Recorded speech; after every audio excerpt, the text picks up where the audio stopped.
which I am co-founder and CEO. Our foundation is a nonprofit 501c3 located here in San Marcos, Texas. My wife and I started this foundation after our son took his own life. We made it our mission to help teens ages 7 to 17 who are suffering from anxiety disorders. Our goals are to support parents, caregivers, and educators on teen anxiety and depression. We will do this by advocating for and helping provide access to compassionate mental health care services through collaborations with service providers and schools. Finally, we want to destigmatize mental health in our community and beyond. So, the question is, how can we, as entrepreneurs, get mentally fit? Let's lay a foundation for our discussion today.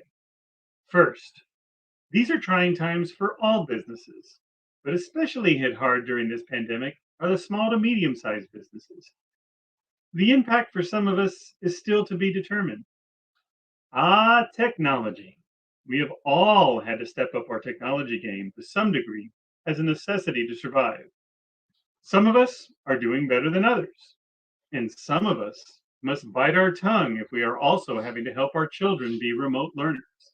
Indeed, technology is probably playing a bigger role in our lives than we ever anticipated, and it's not going away.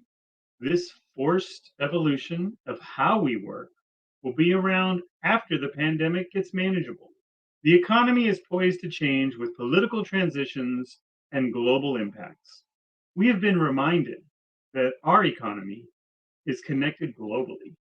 Even though we are just focusing on selling our widget, we will have to consider our customers' ability or appetite to buy it. We may be susceptible to these outside influences and must figure out how we weather the storm or continue weathering the storm. Can we really balance work and life? If we were not good before, how do we master it now? If you are a remote worker, your worlds may have collided in a bigger way than expected. Finally, how do we measure success for our business today? What has changed, and how do we react to those changes? How you address these foundational perspectives is individual to your business and your approach. Any one of these can bring about stress and anxiety. For the entrepreneur, what can you still control today? We will talk about mental fitness for entrepreneurs in 3 dimensions. First, we will talk about the environment where we work. Next, we will discuss physical activities we can engage in to help us mentally. Last, we will examine our mindset and how we think. You see my daughter here when she was 3 years old. I would tell her, put on your game face, Rosie. By the way, she is 15 now, and as any teenager would, appreciates it when I use her in one of my presentations. If you are a remote worker and work from home, do your best to separate your office space. I know this may not be possible. This is important because it helps you set boundaries, and these boundaries are critical to establishing or enforcing your work-life balance. If you must go into work, try to change something about your office space. Rearranging your office, your cubicle, even changing out the pictures of your kids when they were 3 and are now 15 helps. It may not seem like much, but a change in your work environment can enable a change in how we think. Creating a soothing workspace is also a way to reduce stress and anxiety. As we all know, working on the kitchen table can be the most stressful, especially if you have hungry teenagers who have irregular eating schedules. Sometimes swapping out artwork or photos, like we mentioned, or whatever it is you look at throughout the day while on a video conference call will help. If you have the luxury of a window, maybe moving next to it or having a different angle helps. I have placed bird feeders outside of my window so I can see the birds, or an acrobatic squirrel try to get at the food. Believe me, the squirrel is determined and always entertaining to watch. I think I keep my feeders well stocked just for the squirrel show. What we consume during the day also can play into our state of mind. I know if I eat sweets at lunch and then get on a long conference call in the afternoon, I need to mute my microphone or my peers will hear me snoring.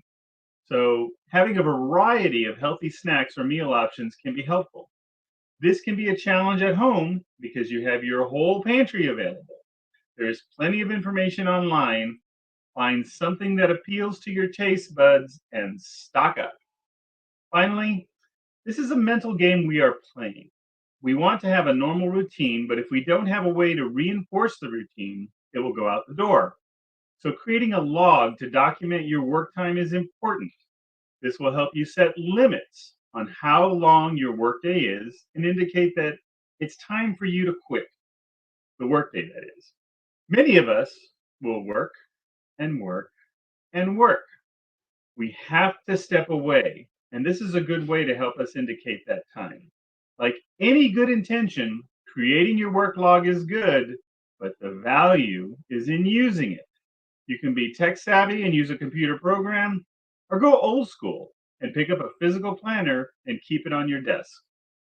Now let's look at some actions we can take to get mentally fit. Try and make some physical actions part of your day. Get out of your chair every hour, even if it's just a quick stretch. This regular movement will help. If you have a variable height desk, this is the time to go in stand mode. Even a quick 10 to 15 steps away from your workspace can help. Of course, if you are on a conference call, remember to remove your headphones or get a wireless set to prevent other office desk catastrophes that can occur, like spilling this morning's coffee with my headset still connected. By the way, that happened to a friend. Really. If you can step outside, do it. A breath of fresh air, just once a day, can really do wonders. Winter is coming, so consider temperature. If the weather is cold, it can snap you out of the funk from the back to back calls you were just on. Set a schedule and keep it. We mentioned routines earlier. Getting into a routine is important. Even if your schedule is flexible, try to set blocks of time when you will do a specific activity. For example, I do email follow ups toward the end of the day, usually from 3 to 4. Working from home can be chaotic because we have doorbells and laundry and kids' remote learning and dogs all working against our ability to schedule. It's a challenge, but it should be one you work toward. Getting into a routine means doing things we did before our world changed. Just taking a shower before we start work can help. We are all guilty of dressing up from the waist up just to get on a conference call. We can all put on a baseball cap or tie our hair back because we have not had a haircut or style since February. It happens. Those who go into work still must do this if they interact with people. Those of us working from home should get back to that. You know the schedule we just mentioned? Having everything scheduled is important. If you used to take a walk at lunch, schedule it. If you used to take a morning run, add it to your schedule. Any physical activity you did or want to do, schedule it. Treat it just like you treat a work meeting. This will also help you follow through and actually do it. Learn to say no when appropriate. People will ask and ask and ask of your time. It's okay at work and at home to say no. We can be overwhelmed before we know it, and always playing catch up at work means longer hours. You have a finite number of hours in the day. Just because you are working from home doesn't mean those hours are infinite. Just say no. We used to gather in the break room for water cooler talk, talking about weekends, upcoming trips, new restaurants, anything but work. Bring that back by connecting virtually with a friend or family member for just a few minutes a day. Don't forget to schedule it if you can. This type of connection helps. It is not as satisfying as being in person, but it's still a connection. We must have a mental break and step away from our day job. This is a good way to do it and stay in touch. The person you are talking with will also appreciate it. We mentioned earlier this is a mental game.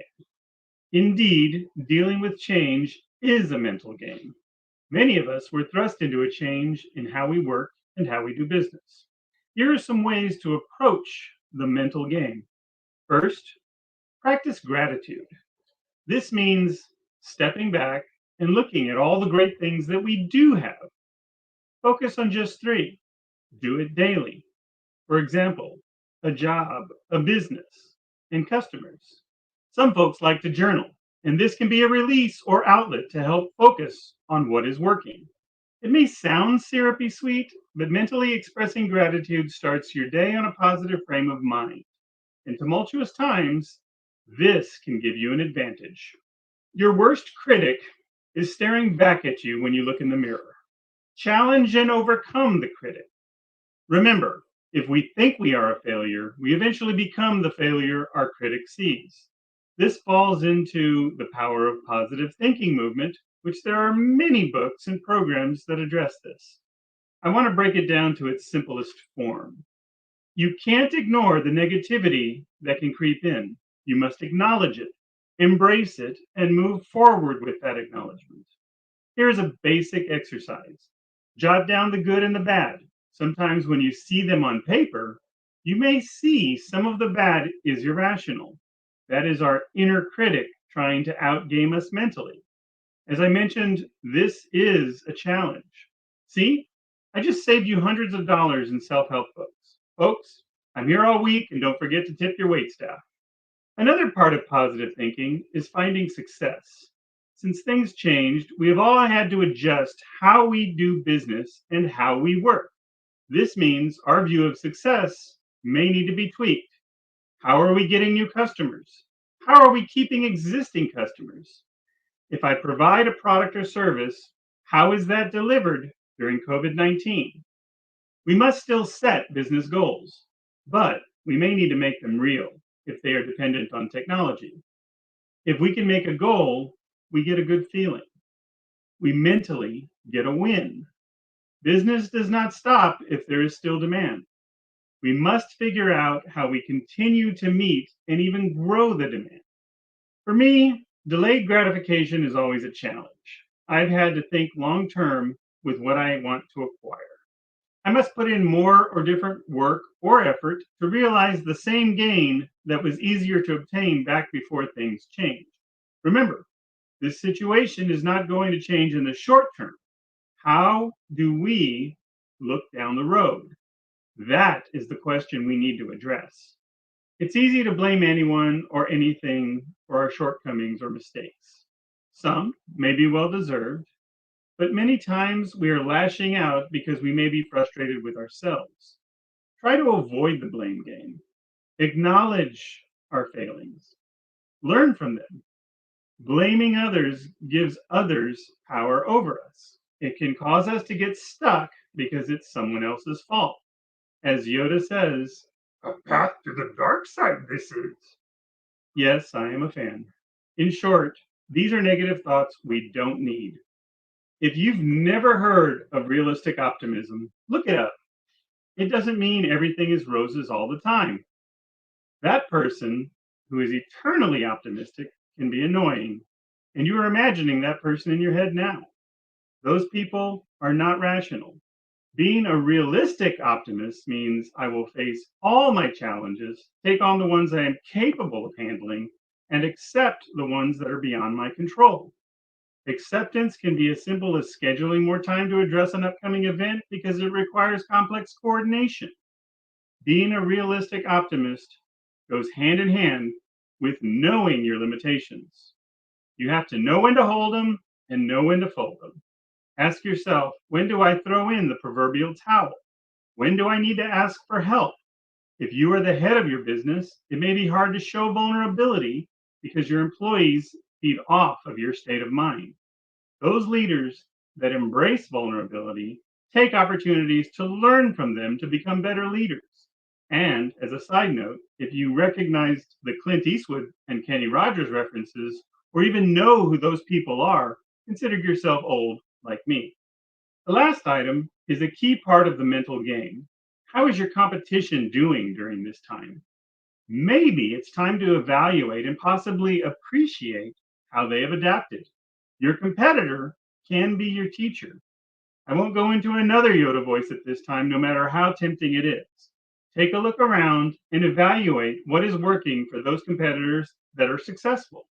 How can you adopt their approach? What we are all trying to do is find a way to do business that works.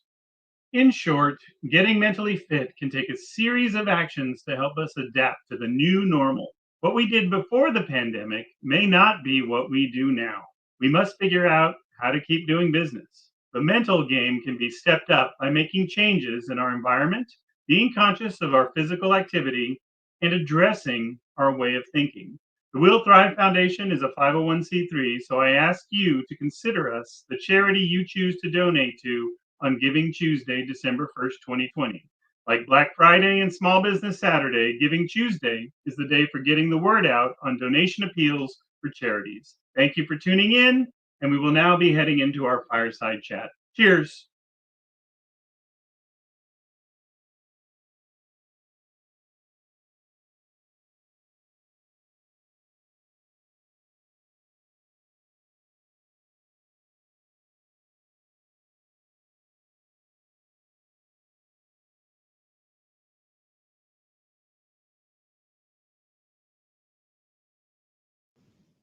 Oh, right. Sorry about that. I was talking in mute. Can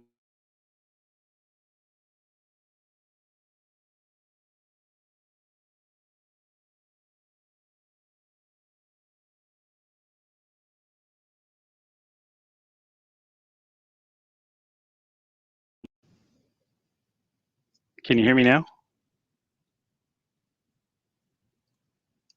Okay. All right. See, technology is a bugger sometimes. Uh,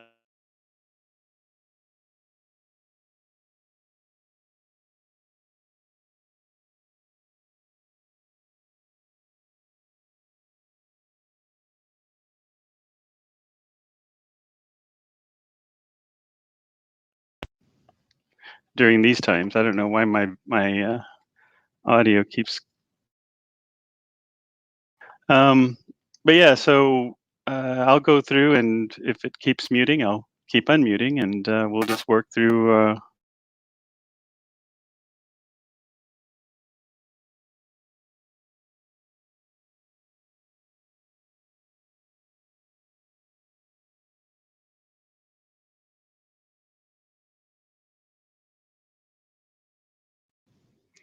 Really revolve around taking care of ourselves, and I think we've had several conversations so far this week, and we'll continue throughout today and tomorrow.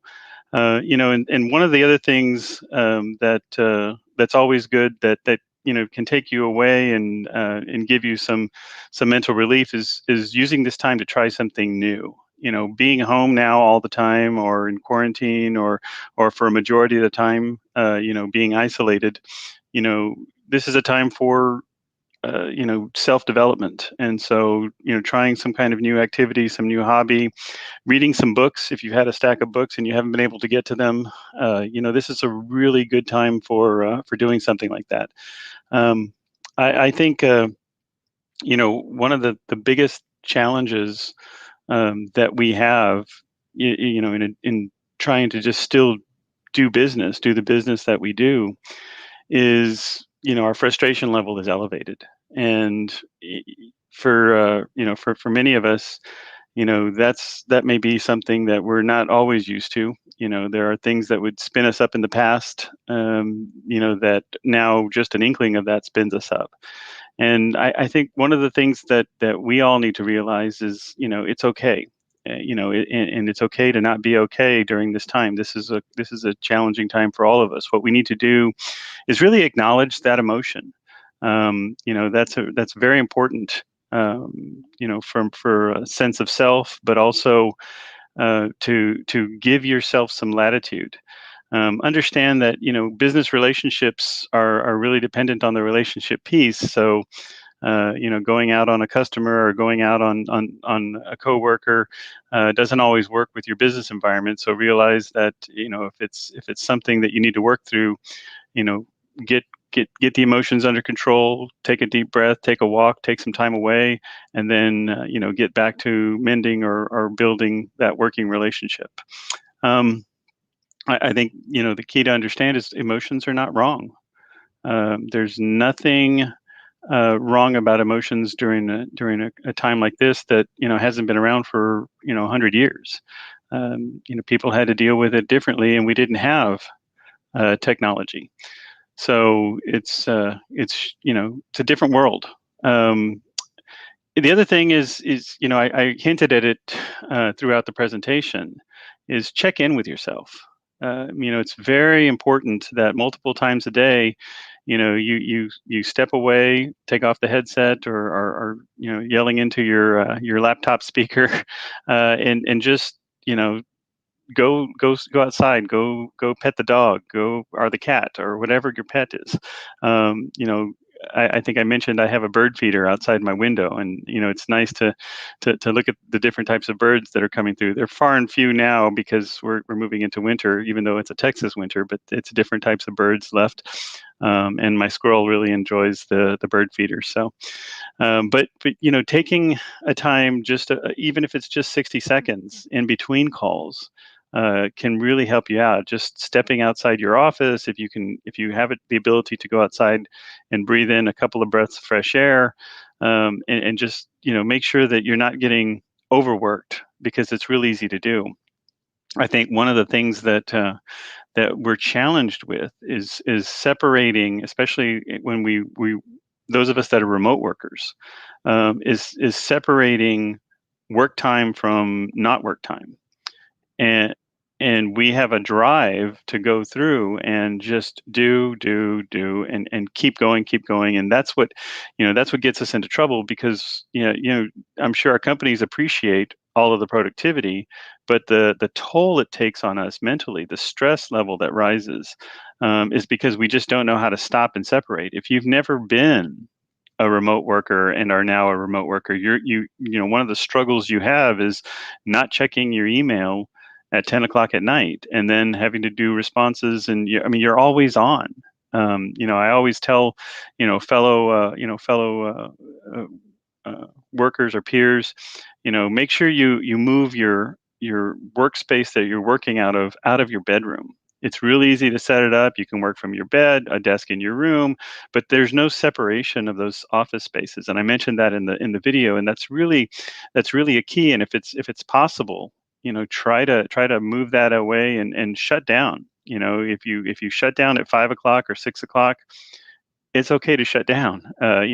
Things are going to be there tomorrow.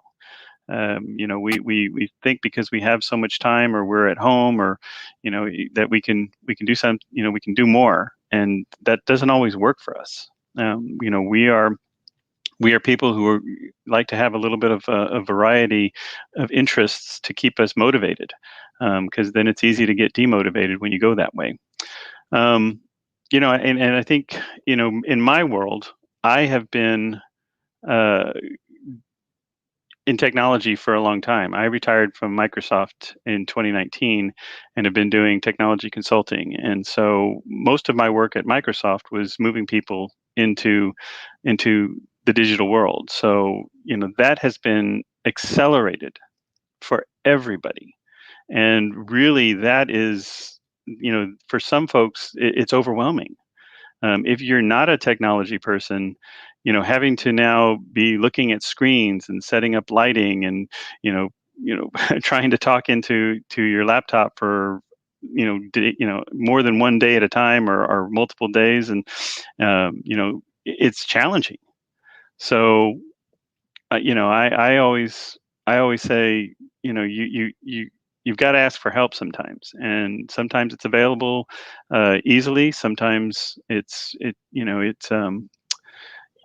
sometimes it takes a little bit more. Sometimes it takes an investment, and a lot of companies, especially small to medium sized companies, had to figure out how do they sell how do they move their business to the web, and that is that is mental stress in itself, because you're trying to keep your doors open. And so that's kind of the challenge that leads to a lot of the mental anxiety that business owners today are facing, especially these small to medium sized businesses. I know here in my community, I've seen a lot of businesses that I knew close down because they couldn't keep up with that, and it's stressful, not only for the business owner, but all those employees that they kept working, that had to go and pivot and find find new work. It's something that it's not just happening here locally; it's happening all over the place.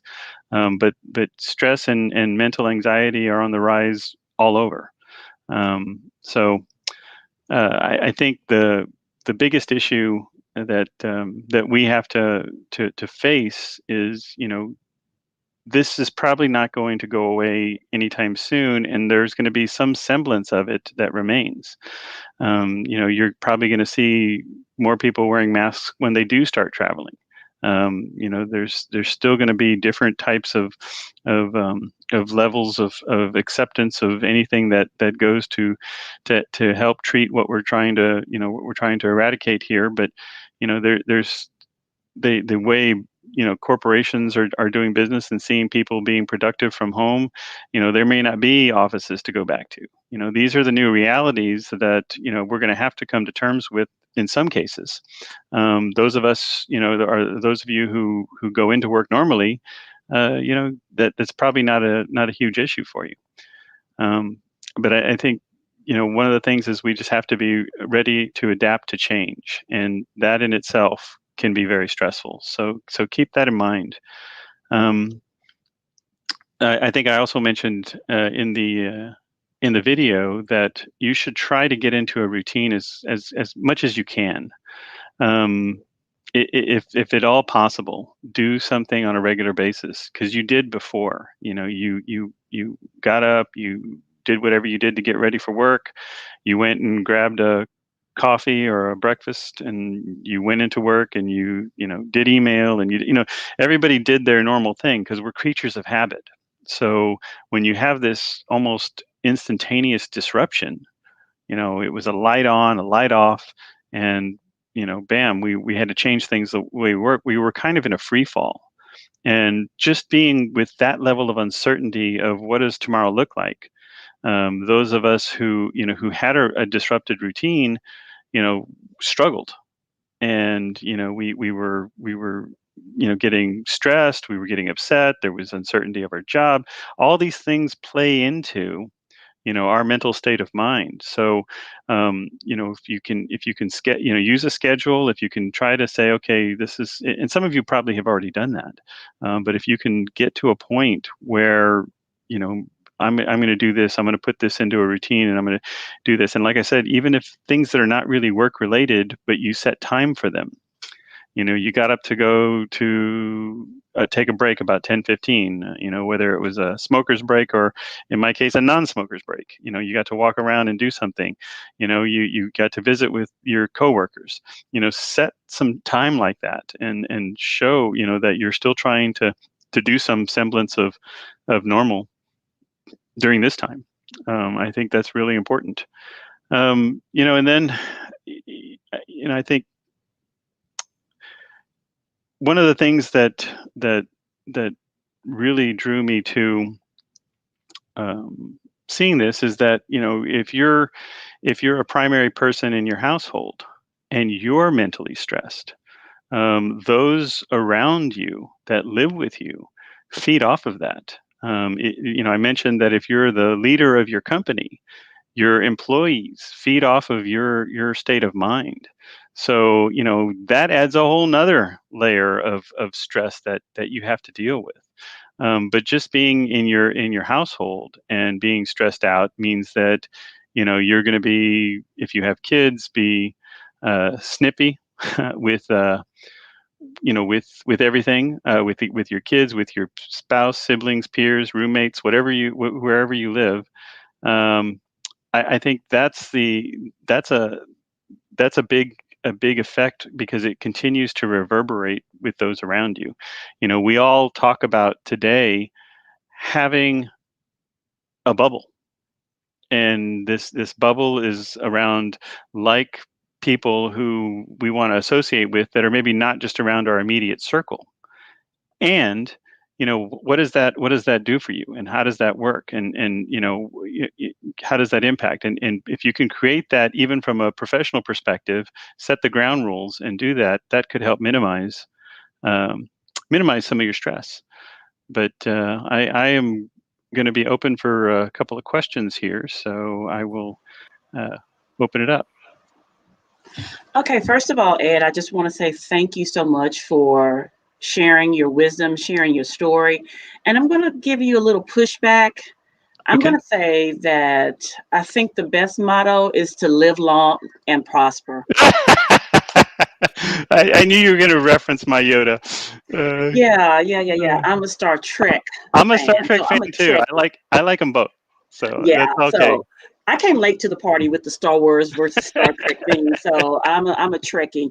But I think live long and prosper, I think I is a like it. great motto for everyone to live by. Yeah. Um, And you know, this is very socially distant. yeah, you know what? That is absolutely So great. the Vulcans had it right, so you're good. Yeah, they had it right all along. Absolutely. No hugging, no That's right. touching, just this, and That's right. everybody's good. That's So right. I love it. That is perfect. So you said a lot of great things that I took some notes about, and you said something that made me feel like a genius. Like, for one thing, I've always said that I'm a realistic optimist. And that is something that I've always said to my kids that, Yep. even as a person of faith, because I'm a pastor. Yep. So, there's this misconception that if you're a person of faith, you tend to be unrealistic about your approach to life. But I don't think that's necessarily true. I feel like that it's important to have optimism, which is, It our is. faith. But I think that even with faith, you can be realistic. So how do you merge those two things together? Give me a little bit more information about the realistic Yeah. optimism. So, and depending on what your position is in whatever role you do from a business perspective, Hmm. you are going to have a level of credibility.